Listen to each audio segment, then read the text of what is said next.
Hop là les poteaux, la patate, vous allez bien? Vous avez kiffé mes derniers petits vlogs avec le Doppler stock? Bah tant mieux, parce que c'est pas fini. Aujourd'hui c'est le jour J, c'est le jour boost, c'est le jour grosse culasse, c'est le jour on va savoir ce qu'elle vaut cette petite culasse. Non contente d'être la plus jolie, on va maintenant savoir la vérité à propos des performances. Et moi-même, je ne sais pas du tout ce que ça va donner. D'ailleurs, je vous inquiète pas que je suis un peu inquiet. Quand je vois 109 km/h avec la culasse Doppler, je m'inquiète un petit peu. Je sais pas ce que ça va donner avec celle-ci. Avec cette grosse bête, cette grosse boost. Donc bah écoutez là, on va au boxon, on va démonter le Doppler déjà, ensemble, on va le démonter, on va regarder si tout va bien, et ensuite eh ben, on va retourner chez moi, je vais aligner la cale de 2 mm avec le cylindre, donc tout ça pour avoir un ensemble bien cohérent. Et afin de savoir, enfin ce soir, ce que ça va donner. Donc, bah, je suis bien pressé. Normalement, ça devrait être mieux que 109. Normalement. Sinon, c'est le drame. Allez, on se retrouve tout de suite au box pour enlever la calus de la zambinette, de la titinette. Allez, à touti. Et voilà, la star est sur sa chaise, la star est sur sa siège. Donc bah on va déjà faire un petit truc très rapidement. On va déjà refaire une petite vérification du couple de serrage, voir si ça s'est encore tassé. Bon, cette fois-ci, je pense ne pas me tromper et ça ne devrait plus se serrer. Verdict tout de suite. Voilà, donc là, position actuelle. Ah bah ça se serre encore. Eh ben. Eh ben. Ouh. Enfin bon, on s'en fiche, hein, on va la démonter. Donc, allez, on va voir l'autre. On va voir à 180 degrés si c'est pareil. Voyons. Oh la vache. Ah ouais, là c'est la durite qui coince.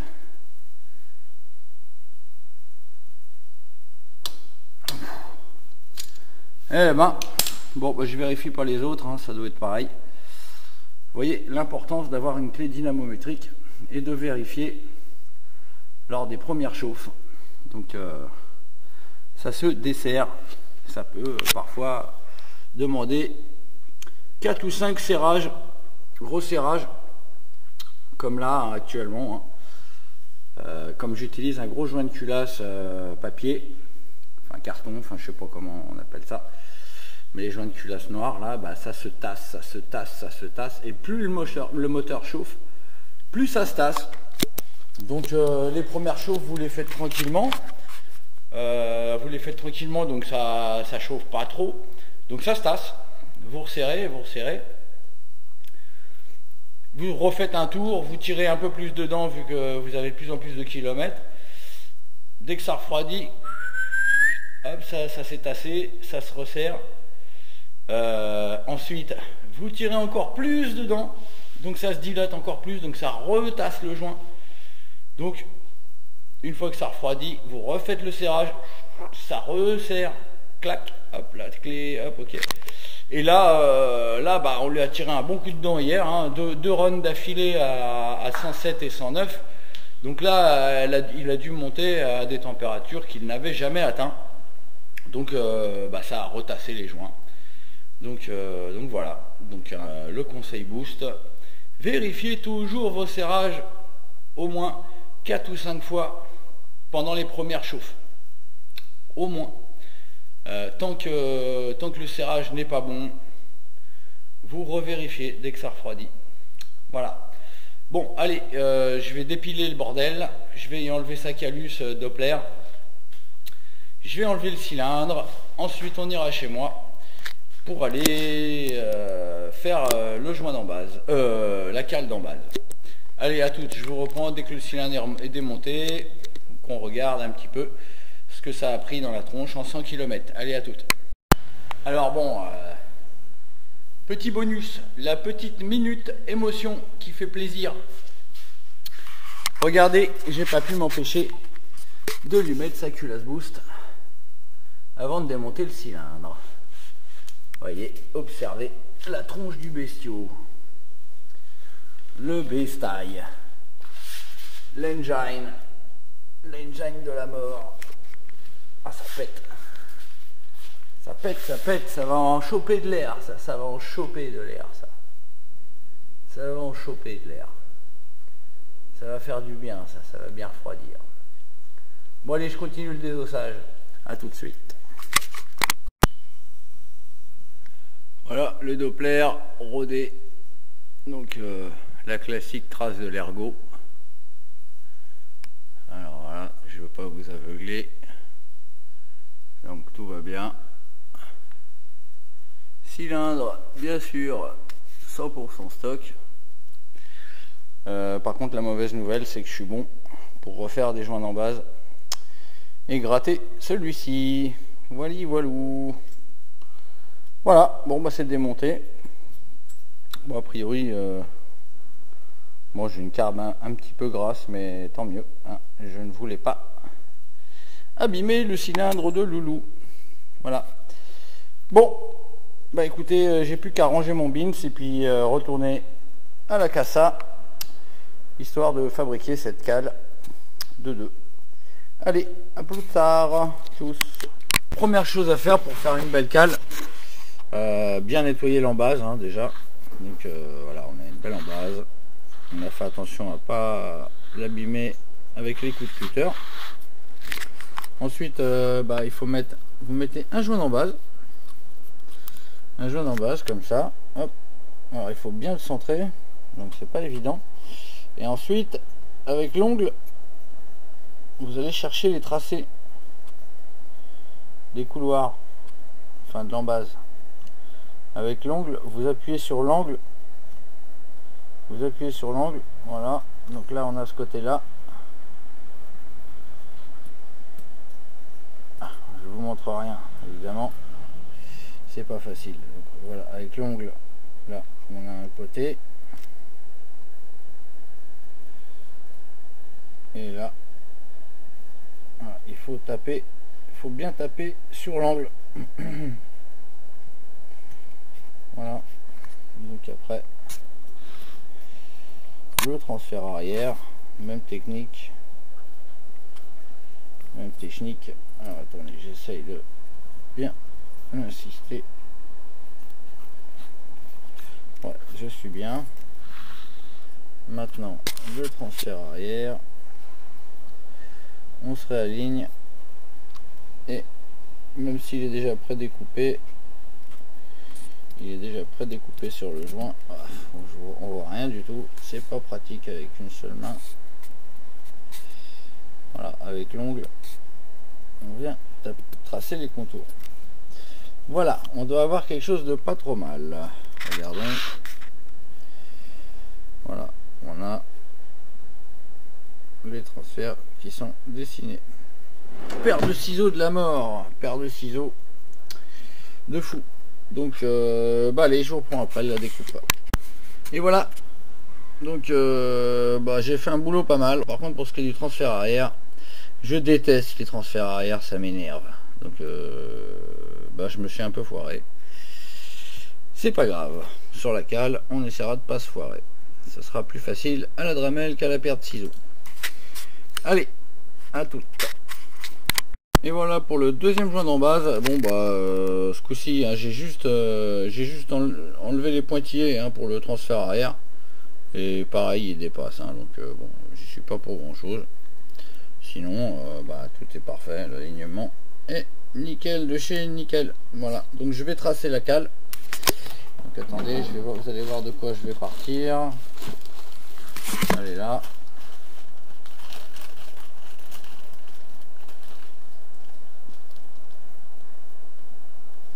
Voilà de quoi je vais partir. Voilà. Donc je vais devoir tracer avec un joint. Donc celui-ci par exemple. Je vais devoir tracer avec mon cutter les transferts et ensuite je vais y aller à la Dremel. Allez, à toutes. Voilà, le traçage est fait. Il n'y a plus qu'à sortir la Dremel et allez, à tout de suite. Les copeaux sont faits. Voilà, donc allez, on va voir ce que ça donne. J'ai pas encore regardé. Allez, rentre copine. Voilà. Voilà, donc là, on est parfait. Il faudra déjà que je prenne les diagrammes sans avec un seul joint. Et on va voir le changement. Allez, à toutes. Bon voilà, on est prêt à prendre les diagrammes. Donc on est positionné sur 70. Donc mon disque est assez spécial. Donc si on arrive à 70, on est à 180.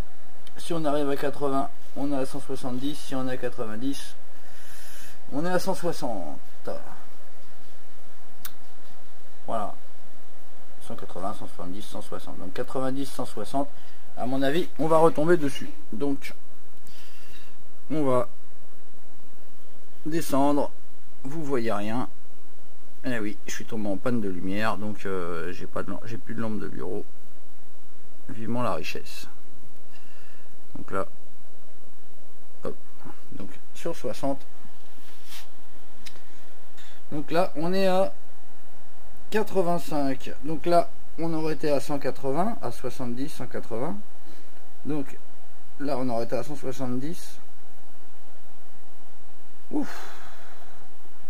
Là, on aurait été à 160. Waouh. On est à 155. Waouh, waouh, waouh. On compte, regardez. 70, 10, 20, 30, 40, 50, 60, 70, 80, 90, 100, 110, 120, 130, 140, 150, 155. Waouh. Waouh, waouh, waouh. 109 avec 155 à l'échappement. On va se faire les transferts maintenant. Donc on prend les latéraux avant hein, parce que là les latéraux arrière s'ouvrent après.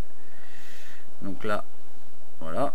Donc là, on va se mettre sur 40. On va tordre un petit peu le fil. Voilà. 40. Allez.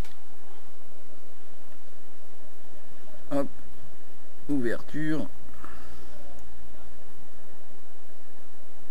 Fermeture. Voilà. Donc on était à 40. Donc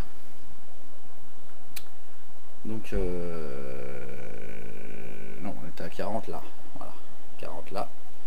Donc 10, 20, 30, 40, 50, 60, 70, 80, 90, 100. 108, 108, 155. Waouh, waouh, waouh. 109 GPS avec 108, 155. Bah écoutez, je coupe, je revérifie tout parce que je suis étonné.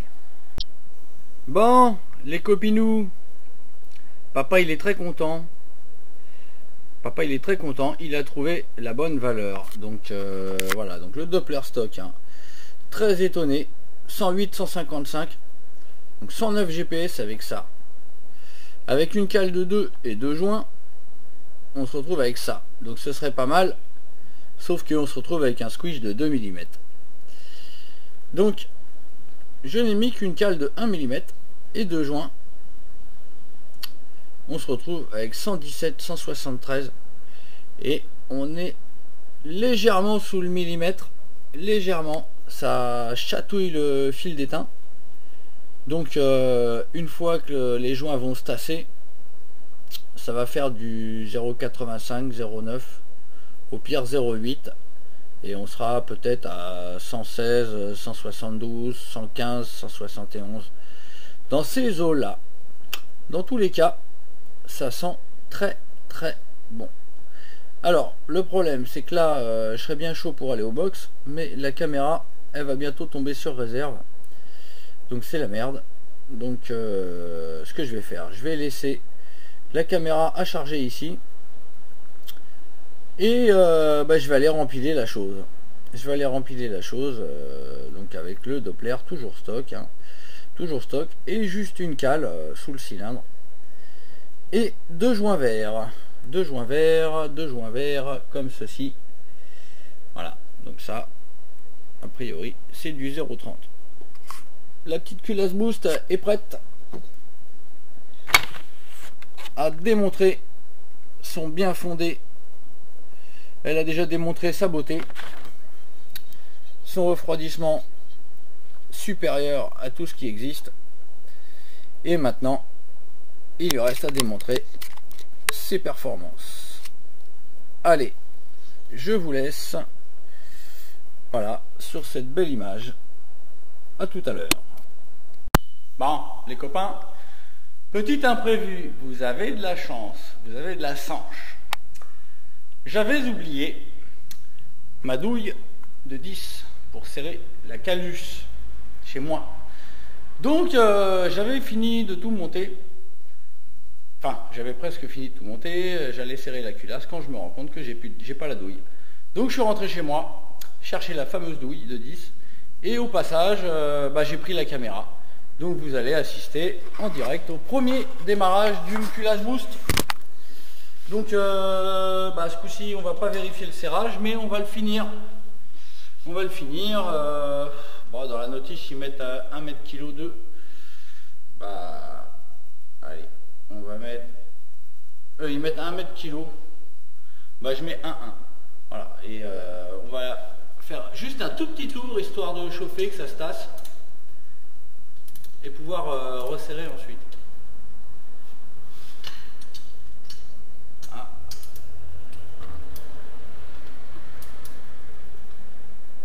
Alors en direct, la première culasse boost qui se serre. Hop, la position est vraiment pas géniale. En plus je suis de la main gauche. C'est pas grave, je suis un peu ambidextre, mais je vais changer de main. Allez, hop. Voilà, en direct, séquence émotion. Premier serrage d'une culasse boost. Hop. Ouh, la mécane est en équilibre. J'ai pas envie de me la prendre sur la quiche.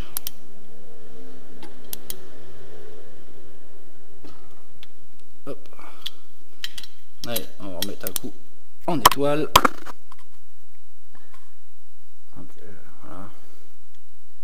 Que vous voyez les moments d'émotion. Ah, voilà. 1,1 kg. 1,1 kg. Maintenant, il s'agit de les mettre aussi à 180 degrés. La position est vraiment pas top, mais c'est pas grave, on va y arriver. Merci la clé dynamométrique qui fait clac. Ah, et maintenant, on n'a plus qu'à faire claquer ces deux-là. Voilà. Et celui-là. Allez, on va revérifier les deux pour le plaisir. Comme le dit l'ami Tomahawk, que j'appelais Thomas. Les premières fois, je croyais qu'il s'appelait Thomas. Salut Thomas. Lol. J'ai cru que c'était le frère de Springfellow en fait. Springfellow Hawk. Supercopter. Hein, ça vous dit quelque chose? Bon, j'ai plus qu'à remettre le ressort moteur. Donc, posage de la clé à culasse et sortie de la clé à pipe de 13, la copine du Peugeotiste en RCisque.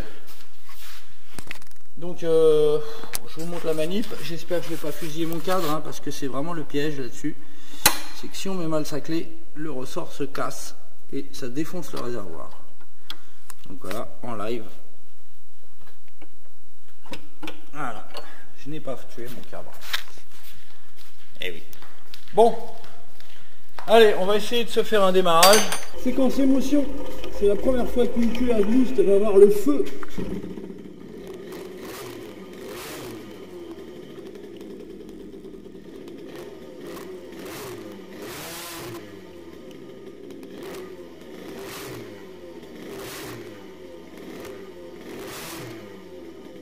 Allez. Hop, hop. Et attends-moi à la porte.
Le débriefing. Eh bien écoutez, ça m'a l'air plus violent, ça m'a l'air plus coupleux, ça m'a l'air plus puissant, ça marche mieux, c'est sûr. Donc voilà, donc il y a du mieux maintenant, bah, ça reste à quantifier hein, avec la VMAX. On va voir ce que ça donnera en vitesse max hein, quand ça aura refroidi, que j'aurai resserré la culasse et que je serai chaud. Il va falloir que je resserre la culasse une ou deux fois. Peut-être que je modifie un petit peu les réglages parce que j'ai l'impression que la carburation est trop riche maintenant. Parce que oui, avec ma culasse, ça comprime un peu moins fort que la Doppler. Donc la carburation a un peu changé. Donc ouais, peut-être la carbe à revoir, peut-être la variation à régler à réel léger. Enfin bref, donc dans tous les cas, pour le moment, c'est du top. Ça marche plus fort, ça envoie plus fort, même au ralenti. Hein, vous savez, il y a un petit jeu dans le variateur et ça fait clac, clac, ben, ça claque plus qu'avant. C'est-à-dire que ça pète plus fort, quoi. Donc on entend qu'il y a du mieux. Maintenant, bon, bah, évidemment, il n'y aura pas mieux que le GPS pour parler à ma place. Voilà, voilou. Sinon, ouais, pour les températures, bah, je pourrais pas. Hein, j'attends toujours mon thermomètre qui doit arriver de Chine et qui doit être entre je ne sais quel continent et l'autre. Donc, pas de test de température malheureusement. En tout cas, je suis très content. Ça marche mieux. Ça a l'air même plus souple qu'avec l'autre culasse, malgré les diagrammes plus élevés. Donc voilà les copains, bah, je vous laisse. C'était le premier démarrage de la culasse boost avec le cylindre Doppler. Regardez. Voilà les copains. Bon, ouais, je suis content. J'ai plus qu'à rentrer chez moi, à attendre que ça refroidisse pour remettre un coup de clé. Et puis on verra. Allez savoir, peut-être que je vais être chaud ce soir, hein, mais bon, le problème c'est que ça va faire un vlog beaucoup trop long. Donc je ferai un vlog Doppler plus boost, le run. Les potos, je vous souhaite une bonne soirée. Et moi, bah, j'ai mérité d'aller me faire un bon miam miam. Allez, tchuss les potos.